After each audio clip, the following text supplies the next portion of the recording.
আমাদের অসংখ্য সাহিত্য ভান্ডার আছে, বললে হবে না জামাত ইসলামী কোন ইসলামী দল নয়।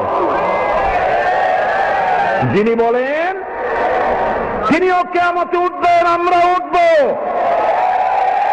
আমি 50 বছর বাংলাদেশের এমন কোন ঘর থাকবে না যেখানে জামাত ইসলামী পৌঁছাবে না।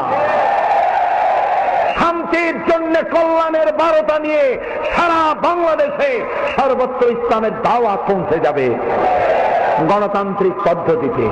শুনিয়ে যাই কোরআন সামনে নিয়ে আপনাদেরকে, এই গণতান্ত্রিক পদ্ধতি মধ্য দিয়ে কোরআনের আইন বাংলাদেশে প্রতিষ্ঠা করার জন্য যদি 100 বছর জামাত ইসলামীকে অপেক্ষা করতে হয়, জামাত ইসলামী 100 বছর অপেক্ষা করবে, তবুও সন্ত্রাস এবং চরম পন্থা অবলম্বন করবে না, করবে না, করবে না।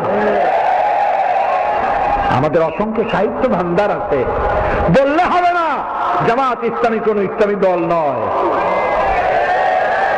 যিনি বলেন তিনিও কিয়ামতে উঠবেন, আমরা উঠব। আমি 50 বছর বাংলাদেশের এমন কোন ঘর থাকবে না যেখানে জামাত ইসলামী পৌঁছাবে না।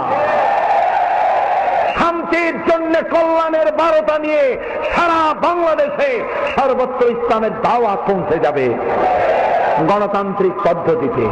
শুনিয়ে যাই কোরআন সামনে নিয়ে আপনাদেরকে, এই গণতান্ত্রিক পদ্ধতি মধ্য দিয়ে কোরআনের আইন বাংলাদেশে প্রতিষ্ঠা করার জন্য যদি 100 বছর জামাত ইসলামীকে অপেক্ষা করতে হয়, জামাত ইসলামী 100 বছর অপেক্ষা করবে, তবুও সন্ত্রাস এবং চরম পন্থা অবলম্বন করবে না, করবে না, করবে না।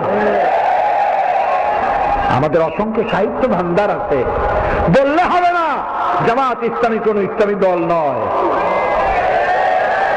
যিনি বলেন তিনিও কিয়ামতে উঠবেন, আমরা উঠব। আমি 50 বছর বাংলাদেশের এমন কোন ঘর থাকবে না যেখানে জামাত ইসলামী পৌঁছাবে না। শান্তির জন্য কল্যাণের বার্তা নিয়ে সারা বাংলাদেশে সর্বত্র ইসলামের দাওয়াত পৌঁছে যাবে গণতান্ত্রিক পদ্ধতিতে।